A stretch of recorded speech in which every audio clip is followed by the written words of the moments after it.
ने इमम भवम श्रुधि, ये जो मेरी पुकारे है कोई बनावटी नहीं, ये कोई दिखावटी नहीं है, इसमें कोई छल कपट नहीं है। ये तो प्रभु मेरे अंतःकरण से ये एक जो निकली हुई पुकार है उसको तो सुन। और वास्तविकता यही है कि जब अंतःकरण से पुकार उठती है तो उस पुकार को वह जगदम्बे मां स्वीकार करती है और वो अपने पुत्र को अमित सुख प्रदान करती है। तो ये जो संसार के जितने भी सुख हैं ये क्षणिक हैं, ये हमेशा नहीं रहेंगे। हम किसी चीज को देखते, किसी पदार्थ को देखते तो हम सोचते इसको प्राप्त कर लें तो हम सुखी हो जाएंगे, लेकिन कुछ समय पश्चात उससे मन भर जाता है, फिर हम किसी और चीज को खोजने लग जाते हैं। तो मन तो हमेशा प्रकृति के पदार्थों की तरफ प्रवृत्त होता रहता है और ये मनुष्य जो है उन्हीं पदार्थों की तरफ दौड़ता रहता है और उनको एकत्रित करता रहता है और उससे उसका ये मन जब जब उस भरता है तो फिर किसी और तरफ ये दौड़ने लग जाता है। लेकिन इन संसार के पदार्थों को प्राप्त करके भी उसका मन अशांत रहता है, उसे शांति नहीं मिलती। शांति का स्रोत तो वह पिता परमेश्वर है, वह वरुण है।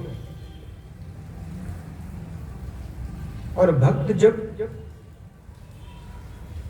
उसकी श्रेष्ठता को समझ लेता है, उसकी दिव्यता की अनुभूति कर लेता है,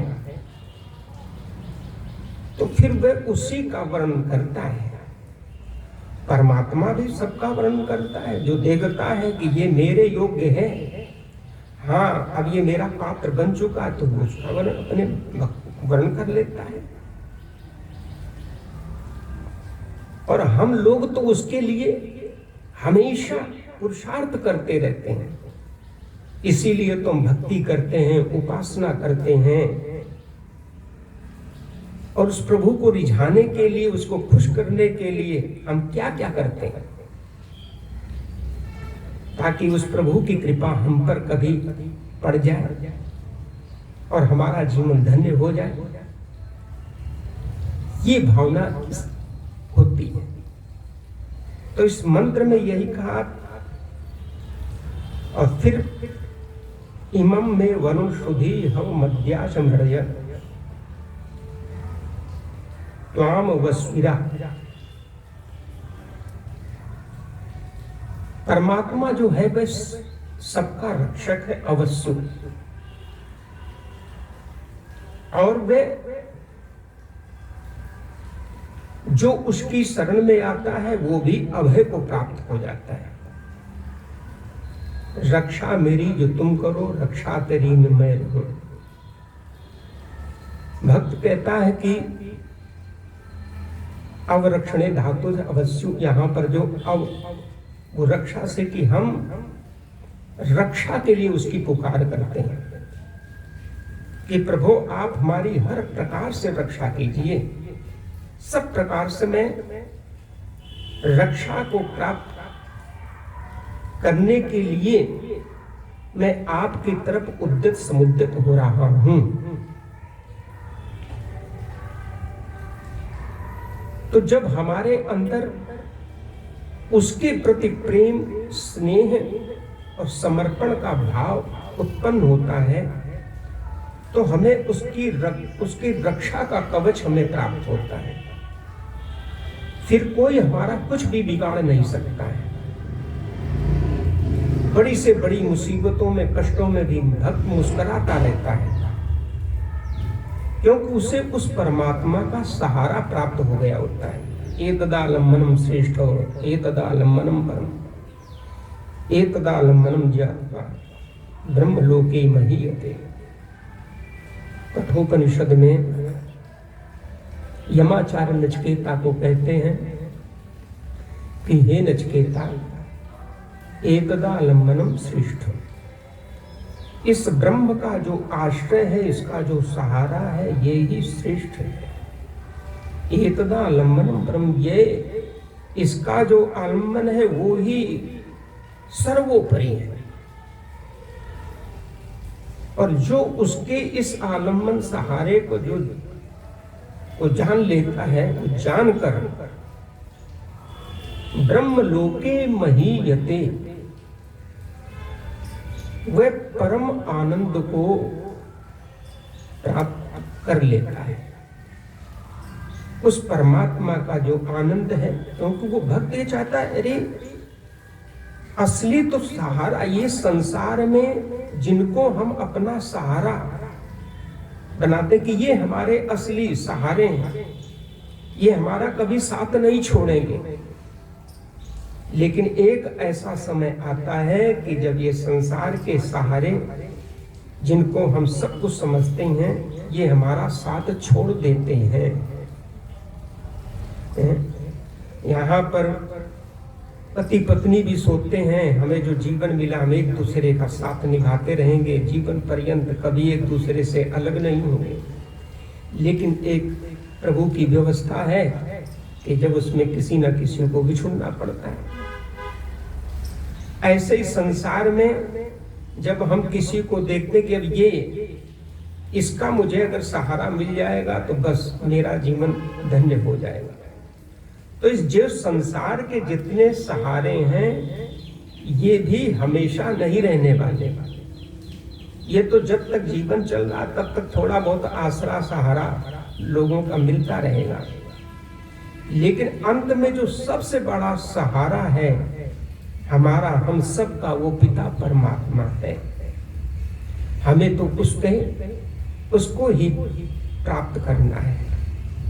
अब तीन सहारे के लिए धन, बल और ज्ञान की आवश्यकता होती है। अब धन, जिसके धनिक लोगों का लोग सहारा लेते हैं कि जब भी कुछ कमी हो तो ये हमारा सहारा बनेगा।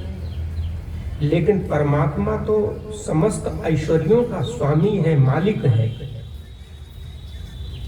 इसलिए भक्त कहता तो वो तो सब हमारे प्रभु के पास में।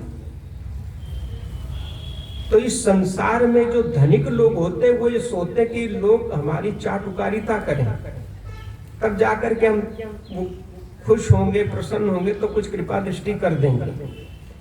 लेकिन भक्त कहता है जितना हम इसकी चाटुकारिता में, इसको खुश करने में समय लगाएंगे, उतना तो हम उस प्रभु के लिए अगर अपना ये समय लगाएंगे तो उसमें वो पिता परमेश्वर से तो अवश्य हमसे प्रसन्न होगा, उसकी कृपा जरूर प्राप्त होगी।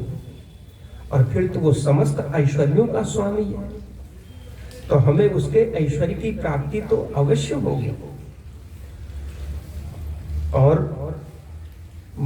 जो निर्बल व्यक्ति है, बलहीन व्यक्ति है, वो भी बलशाली का सहारा लेता है। तो संसार में सबसे बलशाली, सबसे शक्तिशाली, सर्वशक्तिमान वह पिता परमेश्वर है।